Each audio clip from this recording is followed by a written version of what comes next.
In the last class we have discussed exercise 5.1 up to 2 questions. Now see the third question. Here what is the question given here?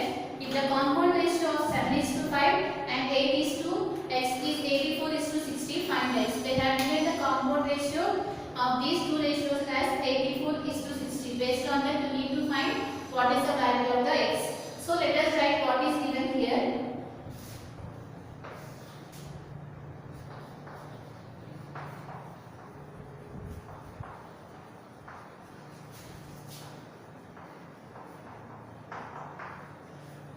The compound ratio of 7 is to 5 and 8 is to x.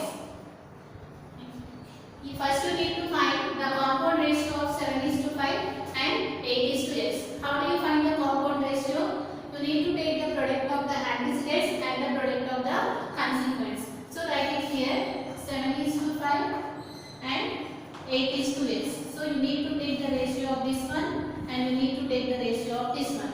So that what you are getting here, 7 8s are 56 and 5 into x which is 5x.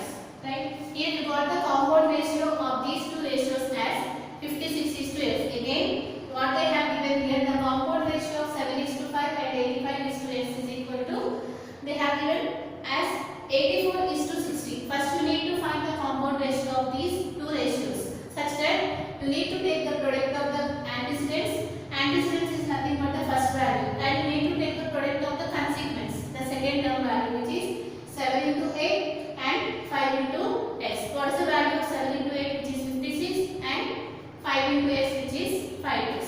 Now they have given here this ratio is equal to 84 is to 60. That means these two ratios are in the proportion. Now write it here.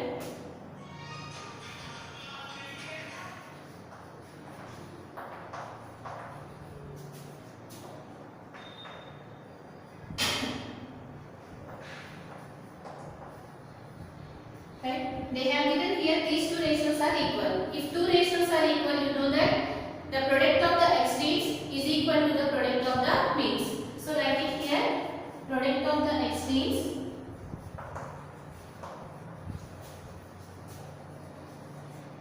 is equal to the product of the means.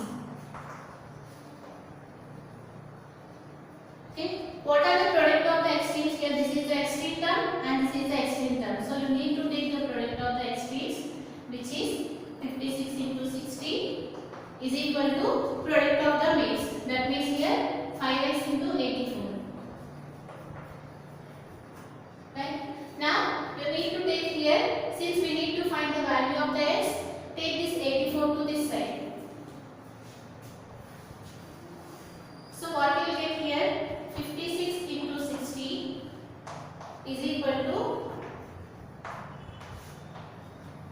84. Here you can observe that now you can take here this 5 to this side. So since 5 into x is there, if you take x to this side, it will become division. So that you will get x is equal to 56 into 60 by 84 into 5. Right? Here what they have given here, these two ratios are equal. That means the product of the extremes, which is 56 into 60, is equal to the product of the means, which is 5x into 84. Now we took 84 to this side, it will become division, and again if you take 5 to this side, it will become division. Now you got x is equal to 56 into 60 by 84 into 5. Now see the calculation here. Here you can observe that in 5 table these two values will get cancelled. Right? Here 5 ones are 5, here 5 ones are 5. 1 will remain. So total 10 will be there. 5 twos are 10. Now again check it here, in which table these two will get cancelled. Here you can observe that in 12 table these two values will get cancelled. Right? 12 ones are 12 sevens are. Right? And again in 7 table this 56 will get cancelled. 7 8s are 56. So 7 ones, 7 8s.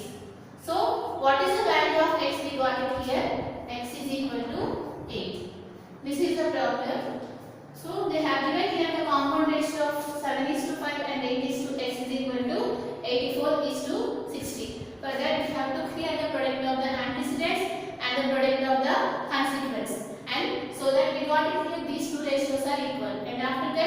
we have took the product of the extremes and the product of the means, so that we got the value of x as 8. Now go for the next problem.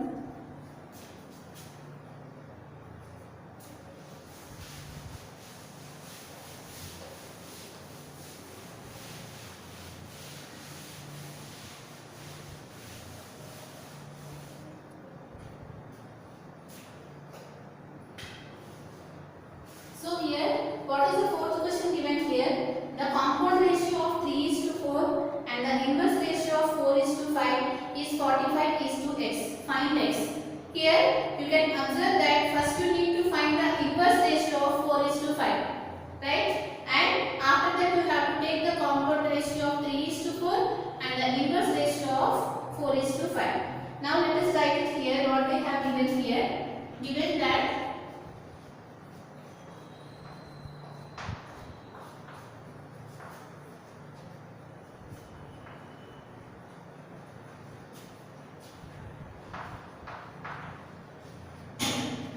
compound ratio of 3:4 and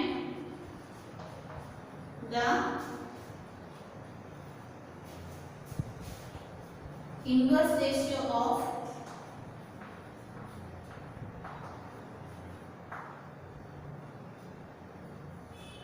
4:5 is 45:x. This is given here. Based on this, you need to find the value of the x. First, you need to find the compound ratio of 3:4 and the inverse ratio of 4:5. For that, first write what is the inverse ratio of 4:5. Right? The inverse ratio of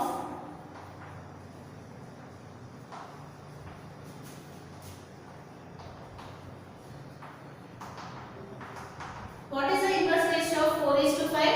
Just write it in the reverse. 4:5 means you need to write 5:4. The antecedent will become the consequent and the consequent will become the antecedent. That means the compound ratio of A is to B is nothing but B is to A. So you can write this one as 5:4. Now we have calculated the inverse ratio of 4:5. We got it here 5:4. Now you can take the compound ratio of these two values. So write it here. Therefore, the compound ratio of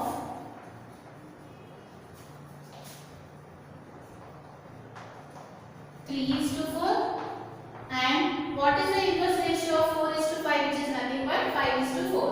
So write it here 5:4. Now again you have to find the compound ratio of these two ratios. So take the product of the antecedents and take the product of the consequence. So I am directly doing here. So that what you are getting here 5 into 3, which is 15. So you are getting here is 15. And what is the value of 4 into 4, which is 16.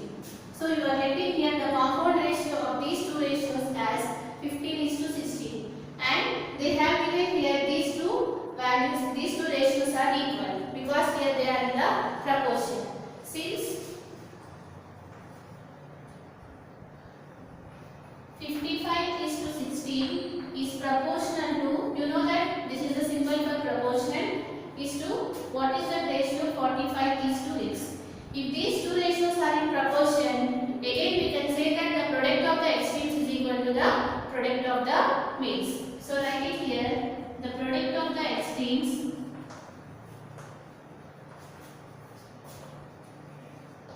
is equal to product of the means.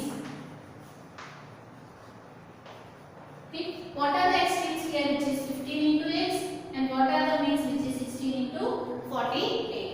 So write it here, 15 into x is equal to 16 into 45. Now since we need to find the value of the x, take 15 to this side, it will become division. So here what you will get here, x is equal to 16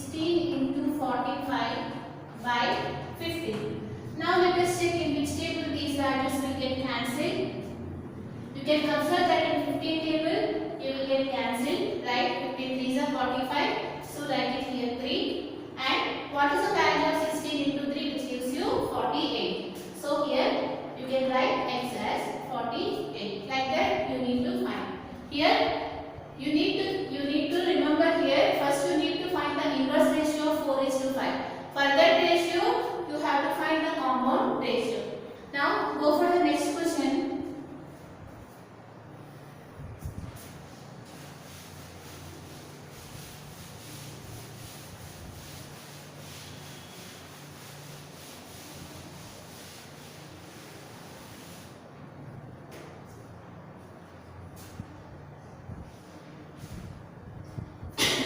Fifth question, what they have given here, in a primary school there shall be 3 teachers to 60 students. So here what they said here, in one school for 60 students 3 teachers are available. So what they are saying here, let us consider the students and these are the teachers. So what they are saying here, in a primary school 60 for 60 students 3 teachers should be available. That will be the condition in that school. Now after that what they are saying, if there are 400 students enrolled in the school, suppose if the strength of the school is 400, how many teachers should be there? This is the question. Again what they are saying here, for 60 students 3 teachers are available in that particular primary school. Now suppose if 400 students are there in that school, how many teachers should be there? This is the question. So here you can observe that clearly these two ratios are equal, right? So here if you take these two ratios are equal, you can find the number of teachers for 400 students. Let us consider here the number of students as x. We don't know, we need to find this one. So here what they are saying here, for 3 teachers 60 students are there. So let us take the ratio of students is to teacher, and after that for 60 students 3 teachers are available. Now you need to find here for 400 students how many teachers should be there. This is the question. Based on this you can observe that these two ratios are equal, right? So here let us take the proportion. If these two ratios are equal, you can take the product of the extremes is equal to the product of the means. So which is nothing but 60 into x is equal to 3 into 100. So do it here, 60 into x is equal to 3 into 400. Now you can take here this 60 to that side so that it will become division. You will get here x is equal to 3 into 400 by 60. Right? And now let us get cancelled here. This 0 will get cancelled. And after that 3 ones are 3, 3 twos are 6, right? And after that here 2 ones, 2 20s. So how many teachers should be there? For 400 students, 20 teachers should be there. This is the question. Again what they are saying here, for 60 students 3 teachers are available in that school. For how many students? For 400 students, how many teachers should be there? This is the question. Clearly you can observe that if you take the ratio of the students and the teacher, these two ratios are in proportion. So that we got it here, the product of the extremes is equal to the product of the means. So that we have found it here, for 400 students 20 teachers should be there. Now write the problem.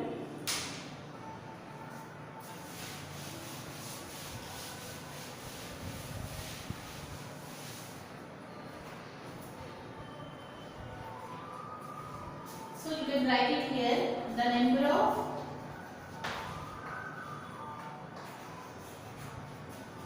teachers for 60 students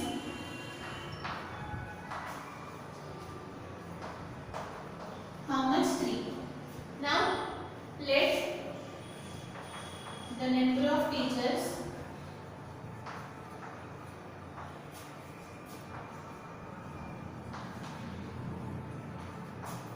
for 400 students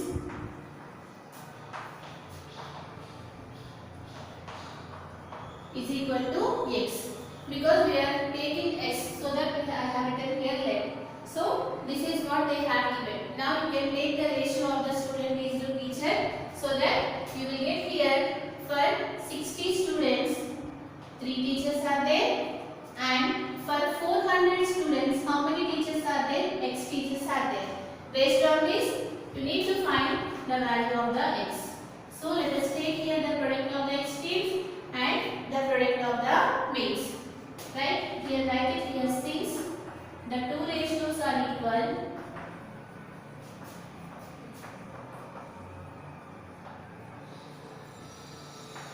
So you can write it here the product of the extremes is equal to the product of the means.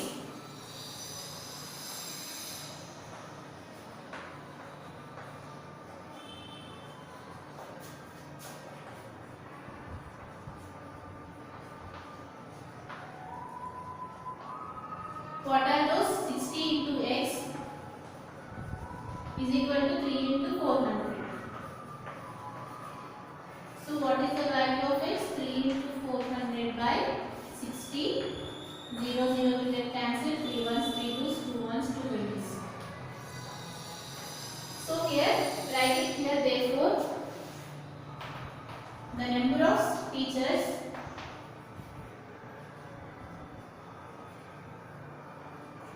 for 400 students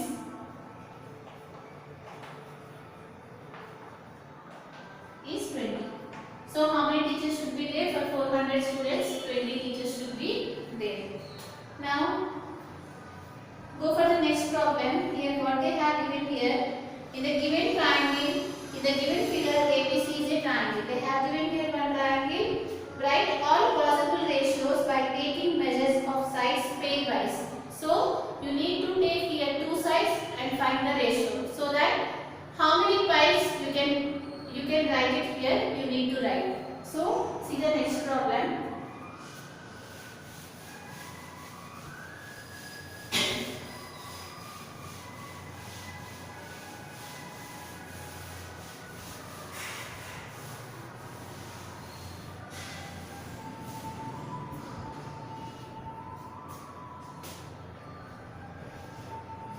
Okay, here what is the sixth question given here? ABC is a triangle. Let us draw the triangle.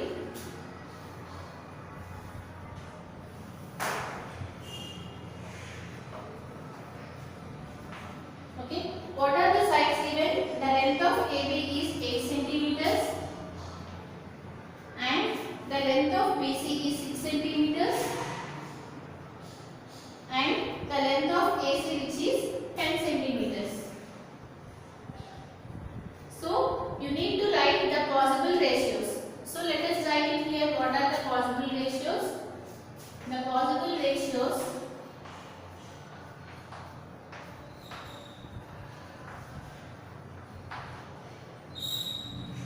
are, so you can write the possible ratios by taking here pair. That means AB is to BC you can take, and you can take here AB is to AC, and similarly you can take here BC is to AC, and similarly you can take here AC is to BC, like that. How many possible ratios are there? If you consider this triangle ABC, you need to write. So let us take here first AB is to BC, right? So what is the first possible ratio I am taking here, which is AB is to BC. So what is the value of AB is given, which is 8, and what is the ratio, what is the length of BC, which is 6. So you have to write here in a simpler form. Let us check here, these two values are divisible by in which table? You know that here 2 table it will get divided. So here 2 4s are 2 3s are. So that you are getting here 4 is to 3. Now write this one in a reverse order. So that you will get here BC is to AB. What is the value of BC is to AB, which is 3 is to 4. Now let us write it here AB and AC. So write it here AB and AC. So what is the length of AB, which is 8, and what is the length of AC, which is 10. Now again these two values will get cancelled into, so that you will get here 2 4s are 8, 2 5s are 10. You will get here 4 is to 5. Now write it in the reverse order, so that you will get AC is to AB is equal to 5 is to 4. Here 4 is to 5 is there. Since we have written in the reverse one, so we have changed this one as 5 is to 4. Now what is the ratio which is left out, which is BC is to AC. So write it get here BC is to AC. What is the length of BC, which is 6, and what is the length of AC, which is 10. Now again these two values will get cancelled. 2 3s are 6, 2 5s are 10. So you will get here 3 is to 5. Now again write it in a reverse order, so that you will get here AC is to BC is equal to 5 is to 3. These are the possible ratios that you get observed in this triangle. And in the next session we are going to discuss the remaining problems in this exercise.